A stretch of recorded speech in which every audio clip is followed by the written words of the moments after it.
हम सभी के फाइनेंशियल सोच लाइफ के एक्सपीरियंसेस के हिसाब से बनता है। ये generational gap, economic background, location और इंडिविजुअल एक्सपीरियंसेस की वजह से होता है। इसलिए जो फाइनेंशियल डिसीजन इरेशनल लगता है वो एक्चुअली लाइफ में सीखे गए लेसन्स और चैलेंजेस का रिजल्ट है।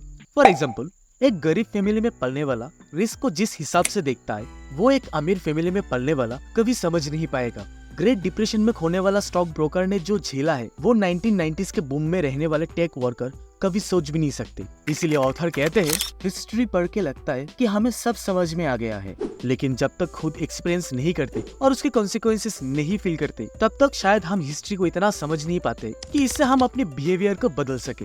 साल 2006 में अल्रिक मलमेंडियर और स्टेफेन निगल नाम के दो इकोनॉमिस्ट ने अमेरिका के लोग अपने पैसे कैसे स्पेंड करते ये जानने के लिए 50 साल का डेटा चेक किया। इन थ्योरी लोगों को अपनी गोल्स और मार्केट में अवेलेबल ऑप्शंस के हिसाब से इन्वेस्ट करना चाहिए, लेकिन रियल लाइफ में यूजुअली ऐसा नहीं होता। इकोनॉमिस्ट ने ये डिस्कवर किया कि लोग अपनी पूरी जिंदगी में पैसा इन्वेस्ट करने के लिए जो डिसीजंस लेते हैं वो लार्जली उनके एक्सपीरियंसेस, खास करके उनके अर्ली एडल्टहुड के एक्सपीरियंसेस से अफेक्ट होता है। फॉर एग्जाम्पल, अगर आपकी अपब्रिंगिंग ऐसे टाइम पे हुई जब शेयर मार्केट बूम में था तो वो एक्सपीरियंस ने आपके इन्वेस्टमेंट डिसीजंस को डेफिनेटली अफेक्ट करा। इस केस में आप बड़े होने के बाद अपने पैसे का मैक्सिमम परसेंटेज स्टॉक में इन्वेस्ट करोगे, लेकिन अगर आप उस टाइम में बड़े हुए जब मार्केट डाउन था तो चांसेस है कि बड़े होने के बाद आप स्टॉक मार्केट में कम पैसा इन्वेस्ट करोगे। इकोनॉमिस्ट के हिसाब से हम कितने भी स्मार्ट, पढ़े लिखे या सोफिस्टिकेटेड क्यों ना हो, जिंदगी में इन्वेस्टमेंट रिलेटेड जो भी डिसीजंस लेते हैं वो बस प्योर लक पे डिपेंड करते हैं, कब और कहाँ पे आपका जन्म हुआ। अमेरिका में जिन लोगों का इनकम सबसे कम होता है वही लोग लॉटरी टिकट्स पे हर साल $412 खर्च करते हैं। ये हाई इनकम करने वाले लोगों से 4 गुना ज्यादा है।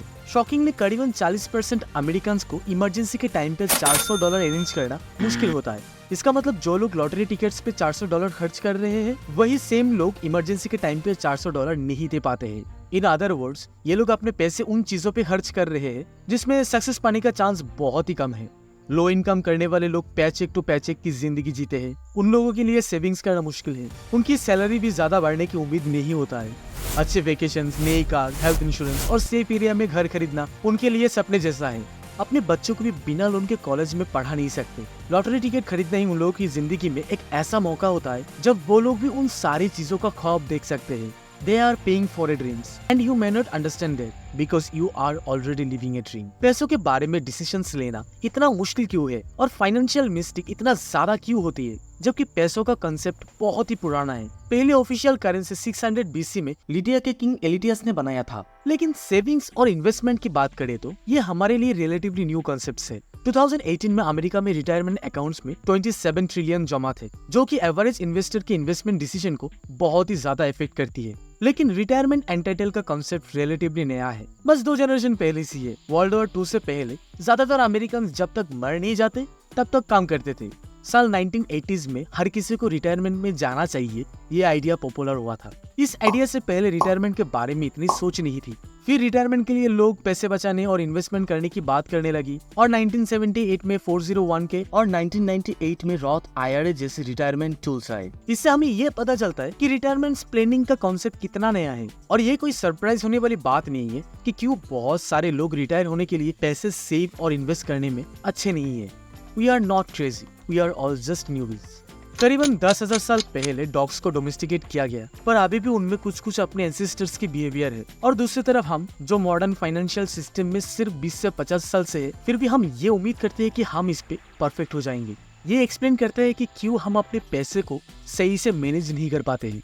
We all do crazy stuff with money because we are all relatively new to this game, and what looks crazy to you might make sense to me, but no one is crazy. We all make decisions based on our own unique experiences that seem to make sense to us in a given moment।